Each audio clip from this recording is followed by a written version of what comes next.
Decade की शुरुआत में करीब 90 करोड़ की आबादी वाले देश में फॉरेन एक्सचेंज रिजर्व्स के नाम पर महज 110 करोड़ यूएस डॉलर्स बचे थे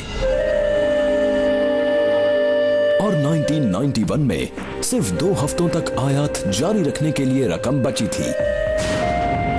दुनिया के सबसे बड़े लोकतंत्र का आर्थिक ढांचा चरमराया हुआ था। हम बहुत ही बुरी इकोनॉमिक सिचुएशन में थे। फिर 1991 में हमने तय किया कि उस सिचुएशन में एक बड़ा बदलाव लाना जरूरी है।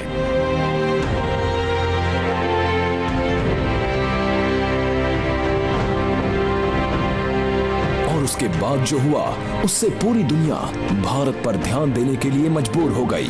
भारत ने कई दशकों से चले आ रहे नेहरूवियन सोशलिस्ट ऑर्डर को छोड़कर ओपन इकोनॉमी को अपना लिया। इसने इंडस्ट्री को एक नई सोच दी और लोगों का नजरिया बदला और एक नए किस्म का जोश इस कंट्री में दिखाई दिया और लोग ये कहने लगे कि नई चीजों को ट्राई करने में कोई बुराई नहीं है। मुझे याद है एक सीनियर एडिटर मेरे पास आए और बातों ही बातों में उन्होंने कहा, पता है मेरा बेटा जिसकी अभी नौकरी लगी है वो मुझसे भी ज्यादा पैसे कमा रहा है। एक ऐसे समय पर जहां एक नौजवान भारत अपने पैर जमा कर उड़ान भरने को तैयार हो रहा था, एक युवा किसी के बुरे मंसूबों और साजिश का निशाना बनने वाला था। I am young and I too have a dream.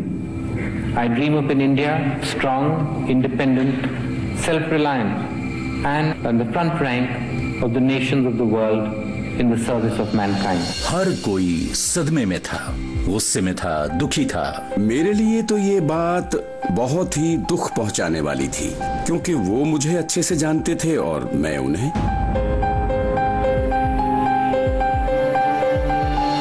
भ्रष्टाचार के आरोपों से जूझते हुए राजीव गांधी और कांग्रेस 1989 के जनरल इलेक्शंस हार चुके थे।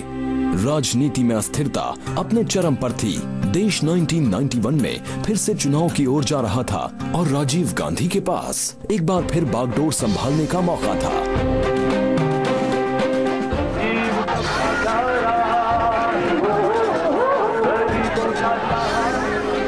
आम जनता का दिल जीतने के लिए उन्होंने उनसे मिलना जुलना पहले से ज्यादा कर दिया। मई 21, 1991 रात के करीब 10:10 हुए थे। तमिलनाडु के श्री पेरम्बुदूर इलाके में अपना भाषण देने के लिए राजीव गांधी पहले से ही लेट थे, लेकिन उस दिन श्री पेरम्बुदूर में जो लोग बेसब्री से उनका इंतजार कर रहे थे वो सिर्फ स्थानीय लोग और कांग्रेस के कार्यकर्ता नहीं थे। उनके हत्यारे पहले से ही अपनी जगह पर तैनात थे। हत्यारों का वो गैंग पेरिस कॉर्नर के बस स्टैंड पर इकट्ठा हुआ। हरी बाबू का काम था फोटोग्राफ लेना उस पूरे सीक्वेंस का। एलटीटीई हमेशा ऐसा ही करता था, ये उसका पुराना मेथड था। वो हर चीज को डॉक्यूमेंट करते थे। अनोखी बात यह है कि इसी फोटोग्राफर द्वारा खींची गई तस्वीरों ने ही पुलिस को कातिल को पहचानने में मदद की। थिनमोली राजारत्नम, जिसे धानु भी कहा जाता था, एक लड़की थी कोकिला जो हिंदी में पोयम सुना रही थी और राजीव गांधी इस बात से खुश हो रहे थे कि कोई तमिलियन इलाके में हिंदी में कविता सुना रहा है। उसी समय धानु उनके सामने हाथों में फूलों की माला लेकर आई।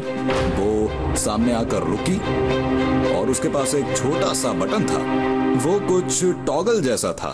उसने वो टॉगल दबाया और धमाका हो गया।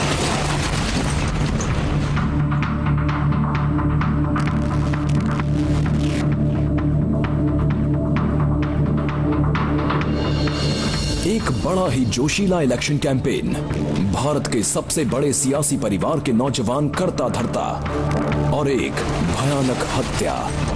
जांच पड़ताल से एक और शर्मनाक कहानी सामने आई। राजीव गांधी की जान नहीं जाती अगर उस समय इंटेलिजेंस एजेंसीज और लोकल पुलिस ज्यादा चौकन्ने होते तो। 1991 में तमिलनाडु के गांवों में लेडीज सलवार कमीज ज्यादा नहीं पहनती थीं। पुलिस को इसी बात से अलर्ट हो जाना चाहिए था। एक तरह से पूरी छूट थी इस पूरे मामले में। इससे पहले वीपी सिंह भी जब चेन्नई गए थे तब भी ये लोग वीपी सिंह के बहुत करीब पहुंच गए थे और उन्हें भी उसी तरह से माला पहनाई गई, लेकिन इस बार तो धानु ने राजीव गांधी की जान ले ली। एलटीटीई ने राजीव गांधी को कभी माफी नहीं किया इंडियन आर्मी को वहां भेजने के लिए। जिसे बाद में ना चाहते हुए भी LTTE से ही लड़ना पड़ा। 1987 में श्रीलंका की सरकार के साथ मिलकर LTTE से जंग लड़ने के लिए इंडियन पीस कीपिंग फोर्सेस को भेजने के राजीव गांधी के फैसले की LTTE ने सख्त खिलाफत की। राजीव गांधी की पार्टी 1989 में चुनाव हार गई और 1990 में सेना को वहां से हटाया गया। 1991 के चुनावों में राजीव गांधी के जीतने की उम्मीदों को देखते हुए LTTE को डर था कि IPKF को दोबारा श्रीलंका भेजा जाएगा, इसलिए LTTE ने फसाद की जड़ को मिटाने का फैसला किया। तो 1987 में प्रभाकरन LTTE का सुप्रीमो वो भारत आया और उस दौरान उसकी राजीव गांधी और कुछ लोगों के साथ बातचीत हुई।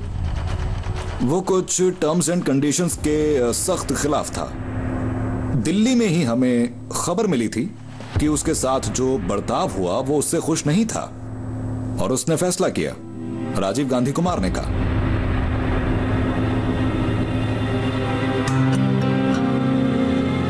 गांधी परिवार के इस सदस्य की अंतिम यात्रा के दौरान पूरा देश गहरे सदमे में था। पूरा इंसिडेंट डिप्रेसिंग तो था ही, साथ ही ये भी लग रहा था कि अगर राजीव गांधी जैसे इंसान के साथ ऐसा हो सकता है तो किसी के साथ भी हो सकता है, और यही तो टेररिज्म का मकसद है, सभी को इनसिक्योरिटी का एहसास कराना।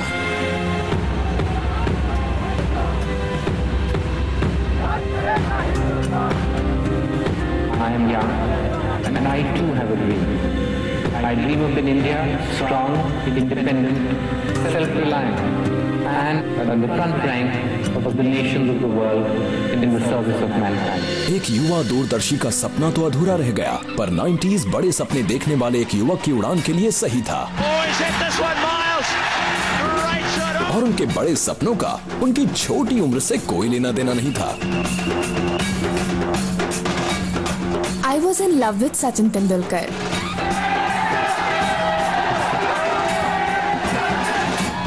और मेरा दिल टूट गया जब मुझे पता चला कि वो मैरिड है। सचिन तेंदुलकर मेरे लिए हमेशा 9 साल के वो लड़के रहेंगे जो अपने भाई के साथ हमारे क्लब मैचेस में आकर हमारे साथ खेलते थे। और उनके भाई की बात करें तो उनके भाई टेक्निकली करेक्ट थे, लेकिन बॉल को स्क्वायर के पार मार नहीं पाते थे, तो 2 घंटे में बनते थे 5 रन। और ये छोटा सा लड़का जो चाहे वो करता था, बॉल को इतनी जोर से मारता था कि आजाद मैदान के टेंट में हमारी कुर्सियां हिल जाती थी। No traffic, nothing. जिनके पास टीवी नहीं होता था वो उन दुकानों के बाहर खड़े हो जाते थे जहां टीवी होता था। मेरे ख्याल से सचिन के शुरुआती दिनों में जो कोई भी उन्हें जानता था वो उनकी पावर से जरूर चौंक गया होगा।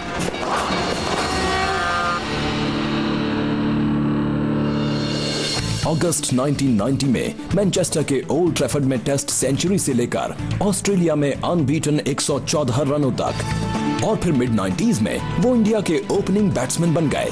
सचिन अब सिर्फ एक क्रिकेटर नहीं थे।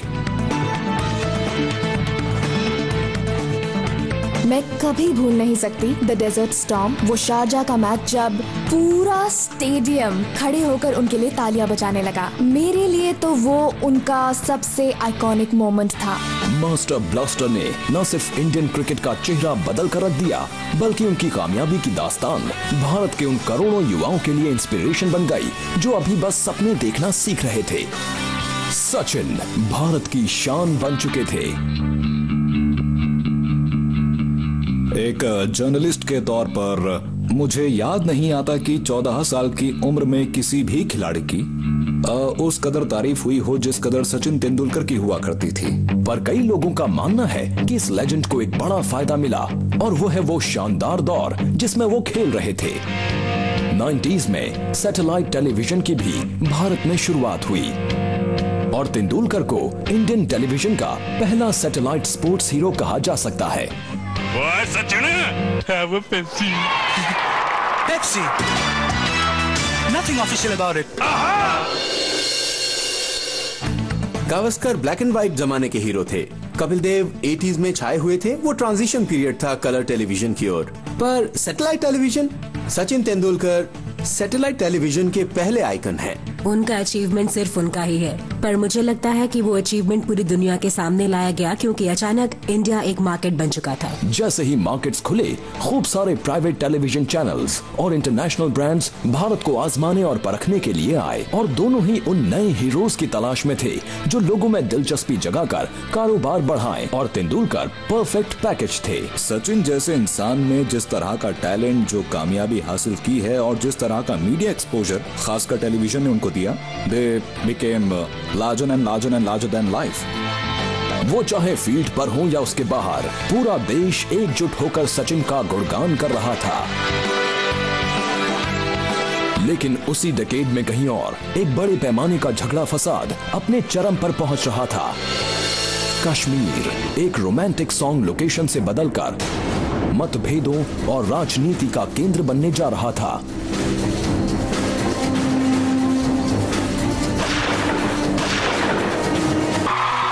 नाइंटीज़ में भारत अपनी उपलब्धियों से दुनिया में अपनी एक अनोखी पहचान बना रहा था।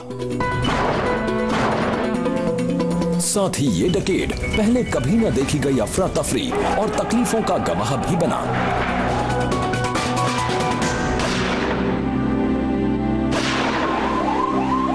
मेरे जैसे आम इंसान का कश्मीर में जाने पर रोक लगाया जाना एक बहुत बड़ा झटका था।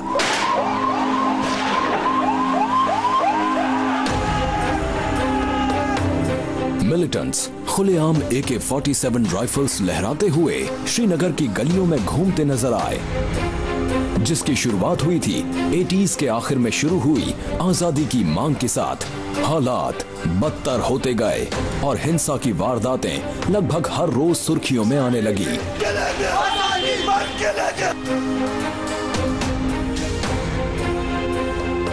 मैंने जहां पर अपना बचपन बिताया है वो है कश्मीर।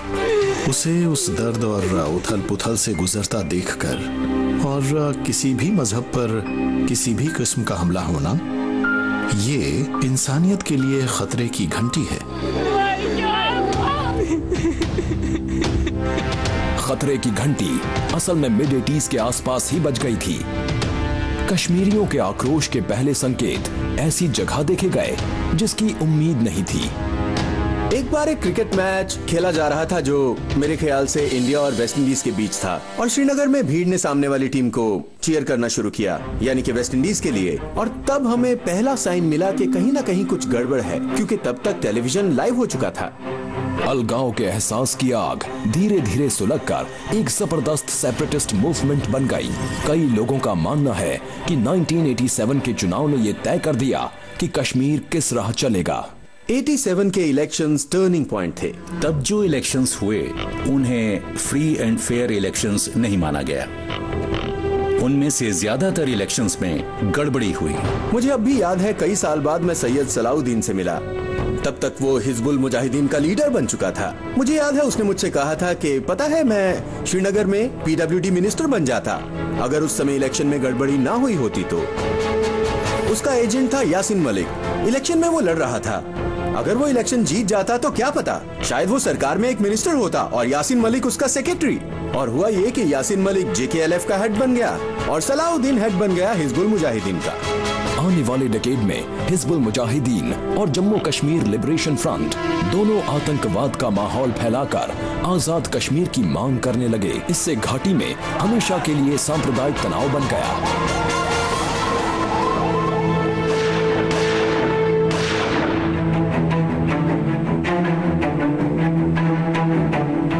कश्मीरी पंडित जो काफी समय से तकलीफें झेल रहे थे, आखिरकार घाटी छोड़कर चले गए। ये एक बड़े पैमाने पर पलायन था।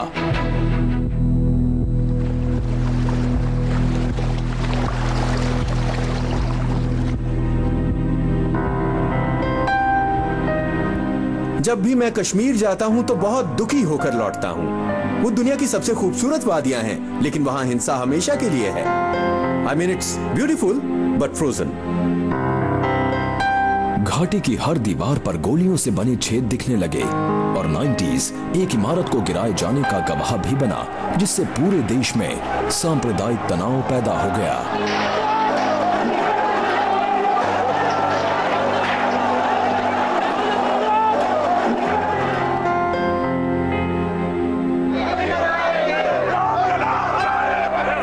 हिस्ट्री पर नजर डालें और उस वक्त का जायजा लें जब इस देश का पोलराइजेशन हुआ और इसके सेक्युलर ढांचे को हर तरह से स्ट्रेच किया गया। असर ये हुआ कि बात बाबरी मस्जिद को गिराने तक पहुंच गई। गोली खाएंगे, मंदिर वहीं बनाएंगे, लाठी गोली खाएंगे, मंदिर वहीं बनाएंगे। वो 6 दिसंबर 1992 का दिन था। उत्तर भारत के कार सेवकों की एक बहुत बड़ी भीड़ अयोध्या में बाबरी मस्जिद की तरफ बढ़ी।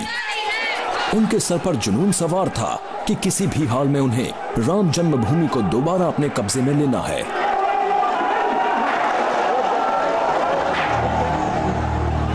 जब मस्जिद गिराई जा रही थी तो सरकारी तंत्र तो मानो काफी हद तक पैरालाइज ही हो गया था।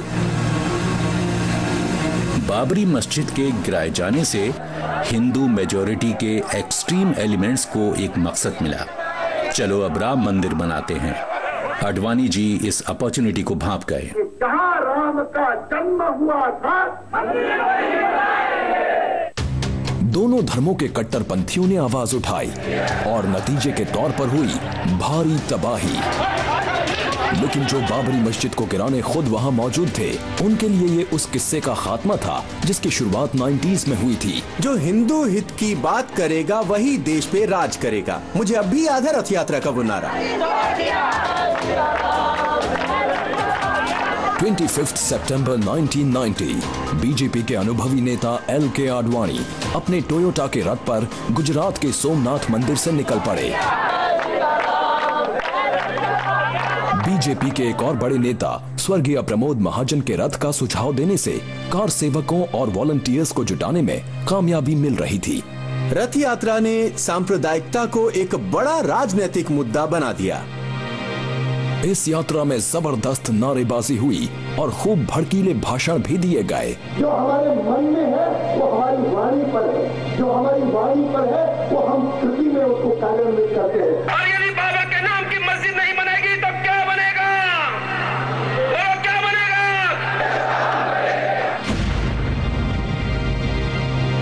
हालांकि बिहार के समस्तीपुर में आडवाणी को नजरबंद करके रैली को रोका गया, लेकिन तब तक देश भर में बीजेपी ऐसी छाप छोड़ चुकी थी कि LK आडवाणी उस पार्टी के नए हीरो बन गए। LK आडवाणी असल में बहुत ही वो शब्दों में यकीन रखते थे। वो बहुत बुक्स पढ़ते थे। वो वाजपेयी जी की तरह कोई ड्रामेटिक पब्लिक स्पीकर नहीं थे, लेकिन उस समय वो पार्टी में अपना बड़ा आइडिया फैला पाए, जो था सेक्युलरिज्म वर्सेस सूडो सेक्युलरिज्म। वो राम जन्मभूमि आंदोलन का सहारा लेकर लगभग रातों रात एक तरह से हिंदुत्व पॉलिटिक्स का चेहरा बन गए। मुझे याद है बरसों बाद मैंने आडवाणी जी से पूछा कि आपकी छवि एक हिंदू मिलिटेंट की बन गई थी, और उन्होंने पलटकर मुझसे कहा, नहीं, मुझ में मिलिटेंट का कोई अंश तक नहीं है। और उनकी वाइफ मेरे साथ बैठी थी। उनसे मुस्कुराकर उन्होंने पूछा कि क्या मैं मिलिटेंट हूँ, क्या मुझ में कोई मिलिटेंसी है? 90s में हिंदुत्व पॉलिटिक्स एक बड़ा वैकल्पिक सिद्धांत बनकर उभरा और बीजेपी ने राष्ट्रीय राजनीति में अपनी पकड़ और मजबूत कर ली और जनरल इलेक्शंस में बीजेपी का आंकड़ा 1989 के 85 से बढ़कर 1991 में 120 तक पहुंच गया। कुछ लोगों का ये भी मानना है कि उसने उस समय के दूसरे अहम राजनीतिक आंदोलनों को भी फीका साबित कर दिया, खासकर मंडल आंदोलन। 1979 में स्थापित BP मंडल कमीशन ने सुझाव दिया कि अदर बैकवर्ड क्लासेस यानी कि OBCs को सरकारी नौकरियों और शैक्षिक संस्थानों में खास कोटा दिया जाए। VP सिंह की सरकार ने सारे सुझावों को 1990 में अमल करने का फैसला किया। अब ओवरऑल रिजर्व्ड कोटा बढ़कर 49.5% हो गया। नतीजा ये हुआ कि समाज के कुछ वर्गों से हिंसात्मक प्रतिक्रिया देखने को मिली।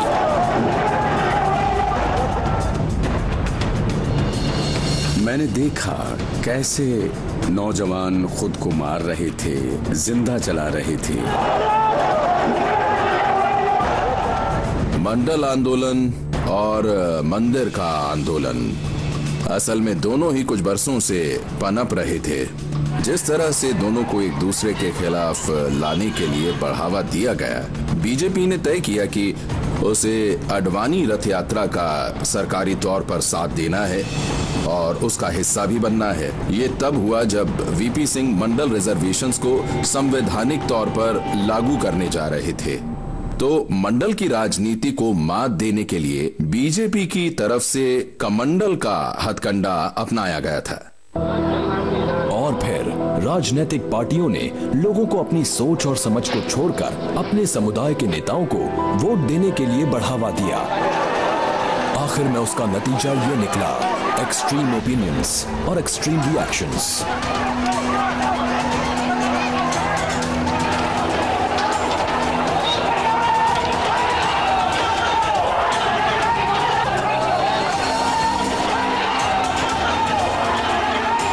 अयोध्या और वाराणसी जैसे उत्तर भारतीय शहरों से लेकर मध्य भारत में भोपाल से लेकर पश्चिम में सूरत तक देश के कोने कोने से दंगों की खबरें आ रही थी। लेकिन जिन शहरों पर सबसे गहरा असर पड़ा उनमें से एक ऐसा शहर था जिसे अपने कॉस्मोपॉलिटन कल्चर पर नाज था, Mumbai. MTV, pop music, satellite television, mobile phones और इंटरनेट 90s में कई नए शब्द भारतीयों की जुबान पर सुनाई देने लगे, लेकिन साथ ही सांप्रदायिकता, मंदिर और मंडल जैसे शब्दों का मतलब ही बदल गया। भारत की सेक्युलर छवि बर्बाद हो चुकी थी और पूरा देश आग की लपटों से घिर चुका था।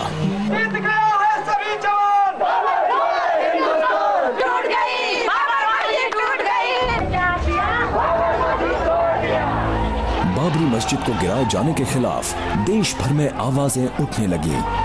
कई शहरों में दंगे फसाद की खबरें आने लगी, लेकिन इन दंगे फसादों का केंद्र बना मुंबई।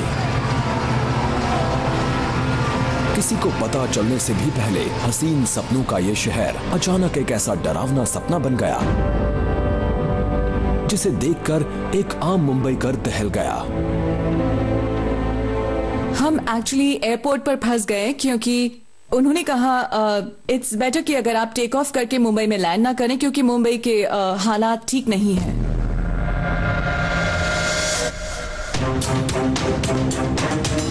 6 दिसंबर 1992 की शाम बाबरी मस्जिद को गिराने के कई घंटों बाद लोगों का एक झुंड दक्षिण मुंबई की मीनारा मस्जिद पर इकट्ठा हुआ, लेकिन प्रार्थना के लिए हुई इस मुलाकात ने बहुत जल्द हिंसा का रूप ले लिया। ये एक बहुत ही स्पॉन्टेनियस रिएक्शन था। समुदाय के एक लीडर ने उकसाने वाला भाषण देना शुरू किया। पुलिस समझ गई कि भीड़ अब आपे से बाहर हो सकती है। वो चाहती थी कि भीड़ अलग थलग हो जाए, पर वो टस से मस्त नहीं हो रही थी और इस वजह से पुलिस को लाठीचार्ज करना पड़ा। हालात बद से बदतर हो गए। 400 से भी ज्यादा दुकानें दक्षिण मुंबई के नल बाजार में जलाई गईं और बहुत जल्द दंगे होने की खबरें पूरी मुंबई से आने लगी।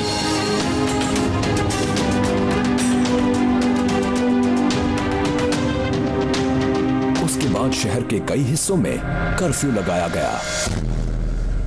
जिस शहर में मैं पला बढ़ा उसका ये हाल देखना, आई स्टिल लव मुंबई। मैं मोहम्मद अली रोड जाता था ईद के दौरान टू हैव भोरी खाना, और फिर बड़े होकर ऐसे इलाकों से रिपोर्ट करना जो जल रही थी और हर तरफ से धुआं उठ रहा था। मजहब के नाम पर जो हो रहा था मुझे उससे नफरत हो रही थी। हम बच्चे थे और ये समझ नहीं पाए कि धर्म या मजहब के लिए एक दूसरे का कत्ल करने की जरूरत क्या थी। करीब 3 हफ्तों बाद दंगे रुक तो गए, लेकिन ये राहत सिर्फ कुछ देर के लिए ही थी। सिर्फ 1 महीने बाद दंगों का दूसरा दौर शुरू हो गया।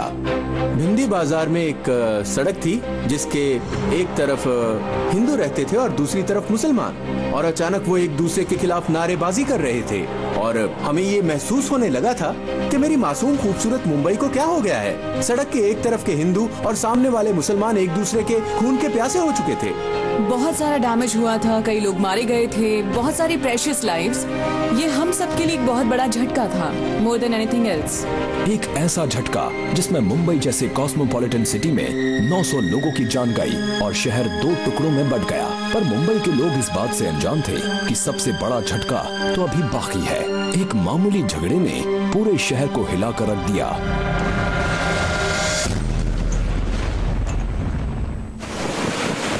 मार्च 1993 दोपहर के 1:30 बज चुके थे और बॉम्बे स्टॉक एक्सचेंज के कर्मचारी अपने काम में बिजी थे। एक जबरदस्त आवाज ने सबका ध्यान अपनी ओर खींच लिया। पहला रिएक्शन तो ये था कि ये शायद सिर्फ एक रूमर है, और फिर किसी ने मुझे कॉल करके कहा कि नहीं, सच में ब्लास्ट हुआ है। तो हम तुरंत एक्सचेंज के लिए निकले। हम दंग रह गए, हैरान हो गए, क्योंकि हमें कोई अंदाजा ही नहीं था कि ये ब्लास्ट आखिर हुए क्यों हैं। जब हम वहाँ खड़े थे और किसी को अंदर नहीं जाने दिया जा रहा था क्योंकि बिल्डिंग को खाली किया जा रहा था, हमें खबर मिली कि एयर इंडिया बिल्डिंग में भी ब्लास्ट हुआ है।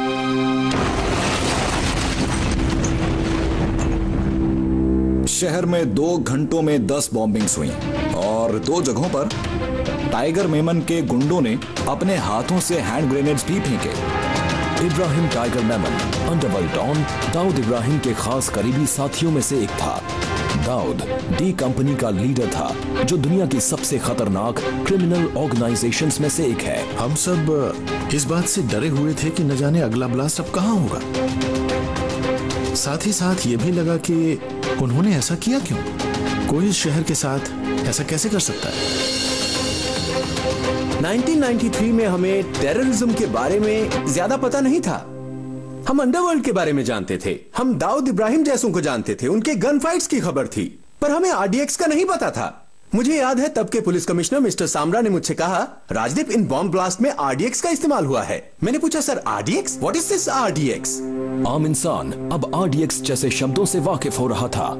जिस ब्लास्ट ने 257 लोगों की जान ली और 700 से ज्यादा को घायल किया, उसने पुलिस को भी परेशान कर दिया था। लेकिन बहुत जल्द मुजरिम का पता चलने वाला था। एक चार्टर्ड अकाउंटेंट मेरे पास आए और उन्होंने मुझे बताया कि मेमन का भाई कई लोगों को काफी भारी रकम ट्रांसफर करके भाग चुका है। ये तो बिल्कुल बदला लेने जैसा था। ये एक चेतावनी थी कि अगर हमारे खिलाफ कुछ किया गया तो हम तुम्हारे शहर का भी ऐसा ही हाल करेंगे। करीब 8 महीनों बाद पुलिस ने 189 लोगों के खिलाफ चार्जशीट फाइल की और 1 साल बाद टाइगर मेमन के भाई याकूब को गिरफ्तार किया। और फिर एक फिल्म की कहानी एक सुपरस्टार की जिंदगी की हकीकत बन गई। संजय दत्त का नाम उस मामले में आना came as a shock to all of us.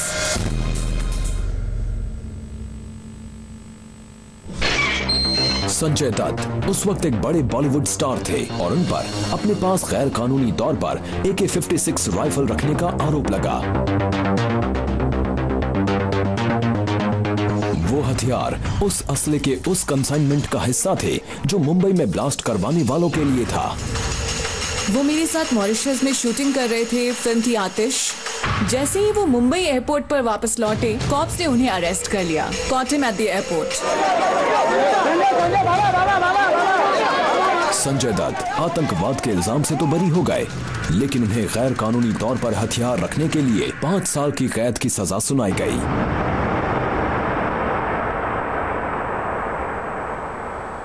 As a friend and as a human being मैं उनके साथ हूँ, क्योंकि मैंने उनके साथ बहुत फिल्में की हैं। मैं उनके डैड को जानती थी, हम फैमिली फ्रेंड्स हैं, उनकी सिस्टर को जानती हूँ। कभी कभी ऐसा लगता है नहीं, ऐसा नहीं हो सकता, पर हमें हमारे जुडिशियल सिस्टम पर पूरा भरोसा है और अल्टीमेटली सच्चाई ही जीतेगी। वो बेशक अंडरवर्ल्ड के साथ मेल जोल रखने के लिए कसूरवार हैं, अपने घर पर हथियार रखने देकर अंडरवर्ल्ड की मदद करने के लिए वो सजा के हकदार हैं। लेकिन मेरा पॉइंट इसमें यह है कि 90s की शुरुआत में अंडरवर्ल्ड, जो कि फिल्म इंडस्ट्री का हिस्सा था, अचानक टेररिस्ट बन जाता है। याकूब मेमन, जो एक चार्टर्ड अकाउंटेंट है, टेररिस्ट बन जाता है। एक ट्रैवल एजेंट टेररिस्ट बन जाता है। तो इन 5 महीनों ने मुंबई को बदल कर रख दिया, शायद संजय दत्त को भी।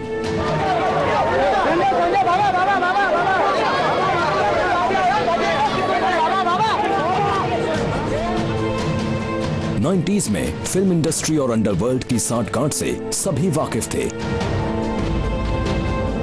लेकिन एक भयानक हत्या से ग्लैमर और जुर्म की दुनिया के जालिम दरिंदों का नाम दुनिया को पता चल गया।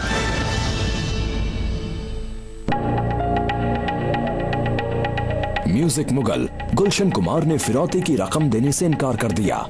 बदले में उनकी बिल्कुल फिल्मी अंदाज में जान ले ली गई। दिन दहाड़े उन पर 16 गोलियां दागी गईं। 12 अगस्त 1997 जब मिस्टर गुलशन कुमार को बड़ी बेरहमी से अंधेरी के जीत महादेव मंदिर के बाहर मारा गया था। लोगों को अब भी याद है कि वो कैसे रेंग रहे थे और कैसे अबू सलेम फोन पर उनकी चीखें सुन रहा था।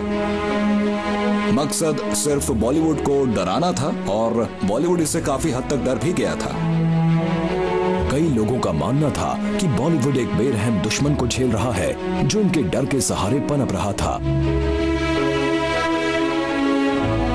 आई थिंक अनफेयर होगा एक्चुअली कंडेम करना फिल्म स्टार्स या फिल्म इंडस्ट्री को of being hand in hand with the underworld, क्योंकि वो वक्त ऐसा था जब कोई चॉइस ही नहीं थी। मुझे याद है ऐसे कई इंसिडेंट्स जब लोगों को फोन पर धमकियां दी जाती थी, अगर तुम यहाँ पर नहीं आए या इस शो में नहीं दिखे तो देखना तुम्हारे परिवार का क्या हाल होगा।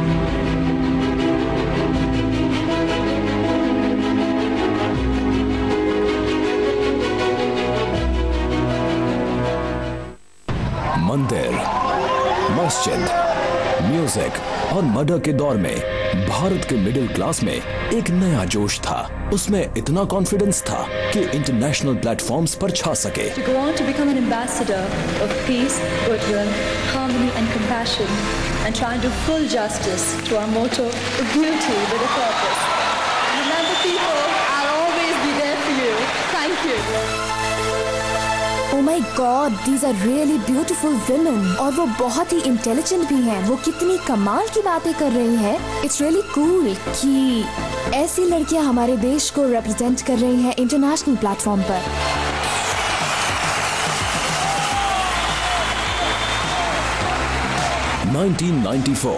इंटरनेशनल ब्यूटी पेजेंट्स के इतिहास में पहली बार एक ही साल में मिस यूनिवर्स और मिस वर्ल्ड का ताज इंडियन ब्यूटीज के सर पर सजा। उस इवेंट की पहली झलक देखकर मैंने कहा वाओ, क्योंकि आप नहीं सोचते कि इंडियन लड़की मिस यूनिवर्स या मिस वर्ल्ड जीतेगी। ये तो पश्चिमी देशों की लड़कियां जीतती थी, वेनेजुएलियन गर्ल्स। और एक देश जो ग्लोबलाइज्ड इकोनॉमी के दौर में आकर खुद को मजबूत बना रहा था, अचानक खुशी से चौंक गया था। We all were very very proud. वो एक बहुत ही बड़ा पल था हमारे लिए, सुष्मिता सेन और ऐश्वर्या राय का उन ब्यूटी टाइटल्स को जीत कर लाना। यहाँ सभी हैरान हो गए। इससे ब्यूटी को, इंडियन ब्यूटीज को एक नई पहचान मिली एंड इट एम्पावर्ड विमेन। लेकिन हर कोई इंडियन ब्यूटी की जीत से खुश नहीं था। इसे कॉन्स्पिरेसी कहने के कई रीजन हैं, और सच कहूं तो मेरी एक सोच ये भी है कि मैं सुशियादिया में कोई कमी नहीं देखता। वो सभी डिजर्विंग विनर्स हैं। लेकिन जैसा कि मैंने पहले कहा था, I tell you why Indians are winning all the time. This is the cosmetic industry जो इंडिया में आना चाहती हैं। पहले उन्होंने साउथ अमेरिका में पैर जमाया, इसलिए वो जीत रही थी। And now Indians are winning क्योंकि कॉस्मेटिक इंडस्ट्री अब यहाँ जमना चाहती है। मैंने देखी है वो behind the scene thing. Marketers तय करते हैं कि कौन सा देश कौन सी लड़की जीतेगी। लड़की तो नहीं पर देश वही चुनते हैं। और वो देख पा रहे थे कि इंडिया के कंज्यूमर्स खर्च करने लगे हैं और उनके खरीदने की ताकत बढ़ती जाएगी। एक नए तरीके का मार्केट सबके सामने था, और इन लड़कियों को बड़े प्राइजेस देना और फिर इन्हें प्रोडक्ट्स का एम्बेसडर बनाना, तो शायद इससे इन प्रोडक्ट कंपनीज को तो फायदा पहुंचा ही होगा। Talking with her eyes, walking like a winner, she'll take you by surprise. She's got the look. Beauty industry global होने के लिए तैयार थी, तो शायद वो सही समय पर सही जगह पर थे। इन दो बड़ी जीतों से भारत की ब्यूटी इंडस्ट्री कितनी चमकने लगी, ये तो बहस का मुद्दा है। लेकिन 90s ने इस देश और उसकी महिलाओं को वो बढ़ावा दिया जिसकी सख्त जरूरत थी। इन दोनों लड़कियों के बारे में और उनकी कामयाबी के बारे में कुछ अलग बात तो जरूर थी। तो हाँ, इससे एक तरह की दिलचस्पी बढ़ गई इस प्लेटफॉर्म की तरफ। दो और भारतीय लड़कियां, युक्ता मुखी और डायना हेडन को भी उसी डेकेड में कुछ समय बाद वो शानदार खिताब मिले, और नई सदी में आम जिंदगी जीने वाली कई लड़कियां लगातार आगे आईं ताकि वो ग्लैमर की दुनिया में छा जाएं। मैं कहूंगी कि सुष्मिता और ऐश्वर्या ने इंटरनेशनल पैजेंट्स जीतकर इंडिया की लड़कियों को एक नई उम्मीद दी। इससे उन्हें ये आइडिया हो गया कि ब्यूटी कॉम्बिनेशन हो सकती है लुक्स और ब्रेन्स का। उन दोनों ने आगे बढ़कर दुनिया को जीत लिया और वो पल इस देश के लिए बड़ा पल था, हमारी पहचान बन गई। सचिन तेंदुलकर, सुष्मिता सेन, ऐश्वर्या राय, और क्या चाहिए आपको?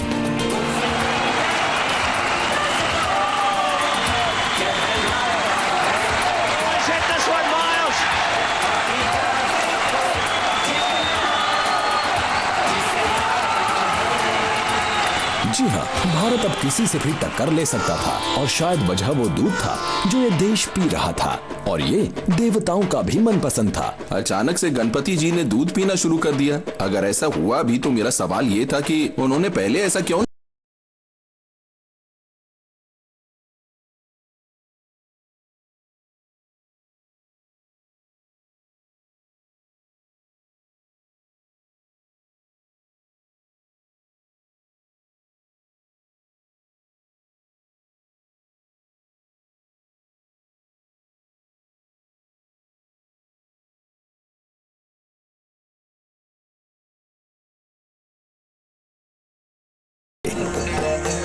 कैन यू एवर इमेजिन कि पूरा देश बैठकर गणेश जी की मूर्ति को दूध पिलाने की कोशिश कर रहा है और दूसरी तरफ न्यूज चैनल्स तो इसे दिखाकर खूब फायदा उठा रहे थे, ज्यादातर सभी चैनल। वैसे तो पूरे देश के साथ साथ इंटरनेशनल मीडिया भी दूध पीती मूर्तियों का चमत्कार देखने में मशरूफ थी, लेकिन असली चमत्कार तो कहीं और ही हुआ। दूध की बिक्री में सीधे 30% का उछाल आया। इस डेकेड में उतार चढ़ाव के कई दौर आए। देश ने दिव्य चमत्कार के पल भी देखे, पर मुंबई के एक हिस्से से एक आदमी पूरे बाजार से दोनों हाथों से रुपए बटोर रहा था। मिस्टर रानीना, जो कि चेयरमैन थे उनकी कंपनी के, उन्हें कहते थे Amitabh Bachchan of stock markets.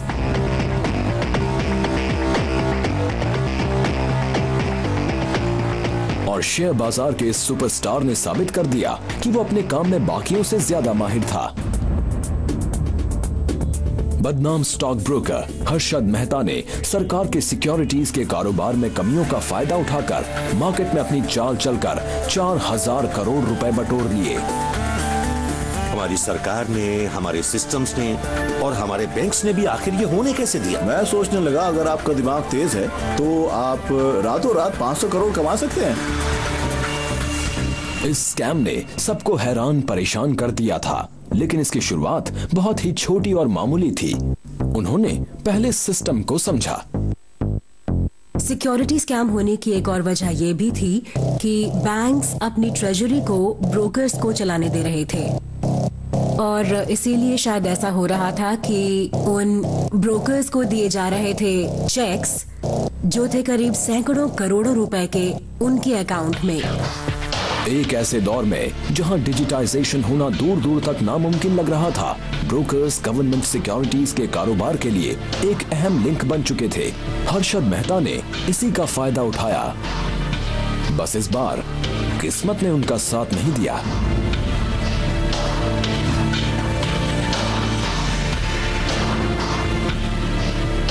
तो एक चेक इशू किया गया स्टेट बैंक ऑफ इंडिया से हर्षद मेहता के लिए और जिस इंसान ने उसे निकालने की इजाजत दी स्टेट बैंक ऑफ इंडिया से, वो छुट्टी पर था और कोई और जो रिकॉर्ड्स टैली कर रहा था उसे पता चला कि 550 करोड़ रुपए गायब है। फिर रिजर्व बैंक ऑफ इंडिया जांच करने लगा और तब जाकर ये पता चला कि वो पैसे आए थे नेशनल हाउसिंग बैंक से, जो खुद सब्सिडरी है रिजर्व बैंक ऑफ इंडिया का। ओके, तो तब जाकर ये बात साफ हुई कि इन ब्रोकर्स के हाथ तो रिजर्व बैंक ऑफ इंडिया तक पहुंचे हुए हैं। स्टॉक कारोबार की दुनिया में सभी सोचते रहे कि ये गंदगी कहां तक फैली है, लेकिन स्टॉक मार्केट का ये अमिताभ बच्चन कहानी में ऐसा ट्विस्ट लेकर आया जिसे फिल्म बनाने वाले भी सीख सकते हैं।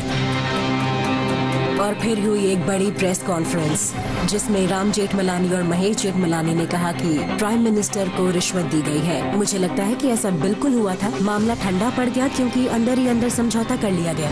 जी हाँ, पैसे दिए गए थे honourable PV Narasimha Rao the prime minister of India को।